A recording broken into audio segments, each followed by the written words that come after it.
มัน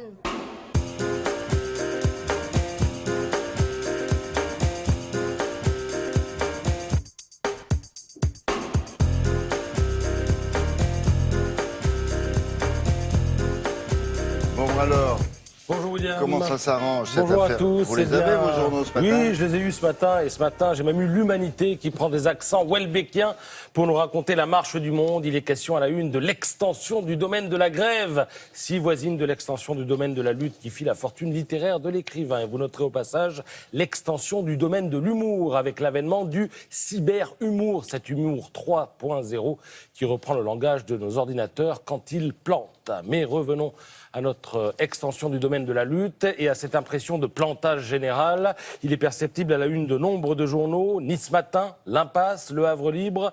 Il ne lâche rien. Même type de une avec Nord-Éclair, Le Parisien, La Montagne ou La Voix du Nord. Cette extension du domaine de la lutte ou de la grève, c'est le cauchemar de Valls. Ça lui donne un mal de crâne pas possible. Voyez la une du Télégramme, car son problème, c'est qu'il n'arrive plus à répondre à la question qui l'obsède. Cette question, elle est à la une de Libération. C'est par où la sortie? Et elle est d'autant plus moins visible, la sortie, que l'exécutif s'en mêle. Attention, s'en mêle en un seul mot. Libération pointe l'indécision du président de la République et le double langage de son entourage.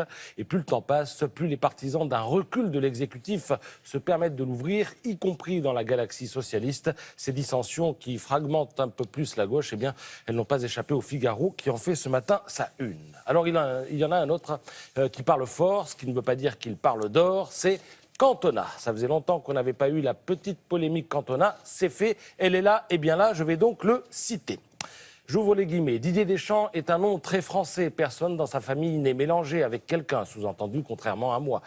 C'est Cantona qui parle. Comme les Mormons en Amérique, je ne suis pas surpris qu'il ait utilisé la situation de Benzema pour ne pas le prendre. Quant à Ben Arfa, il a des origines, donc je m'interroge. Voilà, sous-entendu, Didier Deschamps serait raciste. Ça, c'est ce que dit Cantona. Alors, passons rapidement sur les accusations de racisme. Il y a 1000 arguments susceptibles de les balayer, 1000 arguments dont le moindre n'est d'ailleurs pas le récent rappel d'Adil Rami en sélection.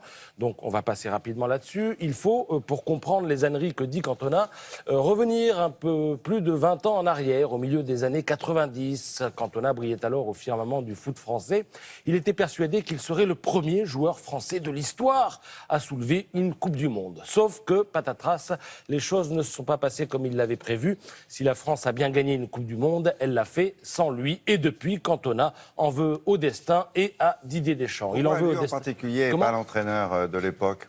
Pourquoi il en veut? Pourquoi il en veut à Deschamps en particulier et pas au sélectionneur de l'époque Deschamps qu'il a écarté? Qu'il a écarté, mais Deschamps ne faisait pas partie de sa bande. Et puis surtout, Deschamps, c'est très symbolique. Il va devenir ensuite le capitaine. Et c'est lui qui va brandir cette Coupe du Monde.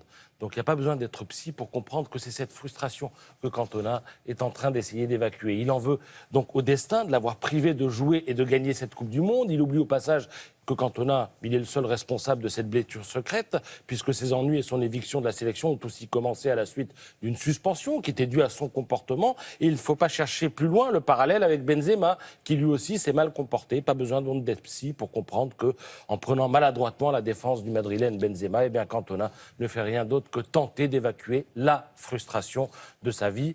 Même chose quand il agresse Deschamps, ce que je vous disais à l'instant.